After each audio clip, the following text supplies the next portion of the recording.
Hey guys, Hybrid here, and someone messaged me about this. Actually, a few people did, so I thought I'd talk about it.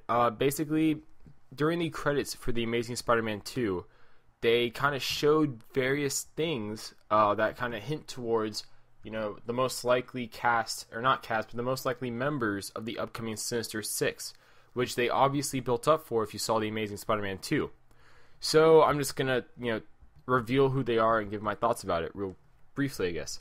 So the first one's Green Goblin. They showed Green Goblin's glider, so it's kind of like obvious. Also, it seems like he's going to be kind of the leader of the group.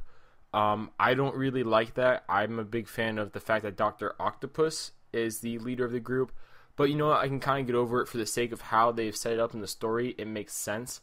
Obviously, I'm not expecting Doc Ock to be the traditional Doc Ock that, he usually is in the comics. So, I'll wait until I see more of it. Obviously, I'm not just going to judge it by one picture. So, moving on, the next one is Dr. Octopus. This is pretty obvious. They showed I guess I'll just call it a harness. They showed the harness with the tentacles are in the movie before the trailer, not before the trailer, before the credits came on. So, it's pretty obvious. I don't see them doing any Sinister Six movie without Doc Ock. That's kind of a, you kind of have to have it. My only issue is I feel like they're going to kind of shrink the character of Doc Ock presence-wise, because like I did say, he usually is the leader of the Sinister Six, and he's really well known for that. Also, if you know anything about me and my love of Spider-Man, my first comic I read was the Master Planner story arc for Spider-Man, the Master Planner saga. So, whenever they bring Doc Ock back, I want to see the Master Planner saga be done. So I kind of am hoping they do it maybe, but at the same time I'm like, well, if he's just going to be introduced as Doc Ock in the Sinister Six, it's very unlikely in a sense, because I don't see them wanting to repeat, kind of like Raimi already did Doc Ock, so I don't see them wanting to do Doc Ock again. That's the kind of perk of having a reboot. You could do other villains, but I'm kind of hoping that essentially the kind of shrouded gentleman figure, I know in comics they revealed who he is in the movie, but I know in comics he's like kind of puts the Sinister Six together. But in a sense, I kind of hope he ends up being Doc Ock, just because I'm worried that they're gonna do the Doc Ock that's like in the Ultimate Spider-Man cartoon, which is horrible. And at least this character, the gentleman, he seems, dark, mysterious, and he seems intellectual and a high up person. And if they take anything from the Ultimate comics, Ultimate Doc Ock worked closely with Norman Osborn, and it looks like this gentleman figure had worked closely with Norman Osborn also, so that they could kind of pull that off. But the next one is Kraven the Hunter, who I've wanted to see in Amazing Spider-Man for a long time. I do hope that they do one villain for Amazing Spider-Man 3. I hope it is Kraven the Hunter. The only problem I think I can see here is if they want to continue on the cross-species thing, they might do what they did in Spectacular Spider-Man, which is then he kind of turns himself into like an animal-human hybrid to be like the top predator. I didn't like that. I like the traditional comic Kraven the Hunter. So it does seem like he's going to be in Sinister Six. To what capacity, I don't know. It seems like from what they said at the end of the movie that all their inmates, or not all their inmates, all the members will be taken from Ravencroft. But for all intents and purposes, we don't know. His skill set as a hunter, though, does beg the question, what type of, what is the Sinister Six going for? What's their goal? Because if they're just going to defeat Spider-Man, it wouldn't make sense to have Kraven the Hunter there. Because I guess, yes, he could track Spider-Man down, but you don't need to track Spider-Man down because Green Goblin already knows who he is. So, I'm looking forward to see how they do it. Next is Vulture. That was kind of, everybody knew that was going to happen.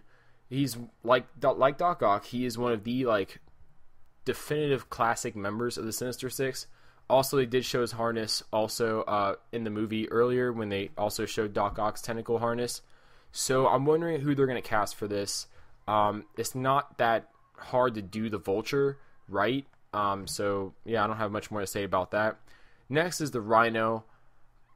I hope he gets a suit redesign.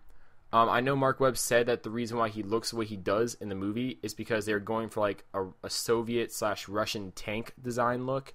But honestly, it looked like garbage, and I think most people agree that they don't like it. Like, I understand the concept they're going for, but the execution just wasn't appealing, and it was really hard to kind of see the Rhino aspect of it. In a sense, as a big complaint people have with the poster they released that had the Rhino on it. So I hope they redesign the suit to make it look more like the Ultimate Rhino, since that's obviously what they're getting most of the influence for as a mech suit. And also I hope to take the guns away, because Rhino never has guns in his suit.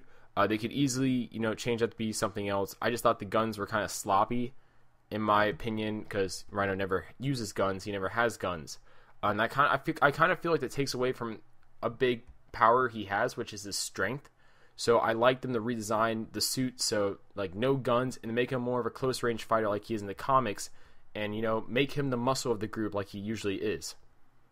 And next is Mysterio. Now, I really want to see this, because like Kraven the Hunter, the other villain I really want to see in a film is Mysterio. The reason being, Mysterio probably would be the most pleasing, aesthetically speaking, villain to see. And honestly, speaking of aesthetically pleasing villains, this would be like the type of villain that if I could select a director just for one movie, or like someone to consult with Mark Webb for just one movie, I would choose Zack Snyder, just because I feel like in regards to Mysterio, Zack Snyder would be able to perfectly get Mysterio, because Zack Snyder is a very aesthetic, visual director, and I feel like obviously Mysterio is a very visual, master of illusions character. So yeah, obviously I don't want Zack Snyder to direct the whole movie, because I don't want him applying his traditional gray filter, stuff like that, color, alterations onto the final product, because Mark Webb is a much more colorful director. But yeah, Mysterio, he's going to be a member of it. I'm interested to see how they do this. Mysterio is a villain that they could easily introduce becoming Mysterio in like a future film. They have to, kind of, because a lot of these characters' origins are tied to Spider-Man, such as Mysterio's. So I'm looking forward to seeing this. I hope he's as dramatic and theatrical as he's usually shown in comics. But then, recently in comics, there was that period where he got really kind of darker and serious. So I wonder if they're going to go that route. But, really, I doubt they are. He might be an inmate of Ravencroft, because, like I said earlier, it sounded like some of the Sinister Six members are going to be taken from there. So, he could be a crazy ex-actor, crazy person in general that's just really over-dramatic. We don't know, but it'd be pretty cool. He's a pretty deadly villain, just due to the fact that it's illusions, and you never know if it's actually real or not. So it's a very psychological, thing that you're dealing with when it comes to Mysterio. So, all in all, I hope, I hope the movie's going to be good, obviously. And a lot of people are confused if this is Mysterio or Chameleon. To comment on that, just look at the design. It's, has the smoke coming out, which alludes to Ultimate Mysterio, who has that, kind of wispy, ghost-like look instead of the classical helmet. Also, it looks like a helmet in a sense, but if you look at the kind of two, it looks like a kind of optical illusion-esque thing they're going for, which looks like Mysterio illusions. So yeah, this hybrid. Comment below your guys' thoughts on the Sinister Six, and I will see you guys later.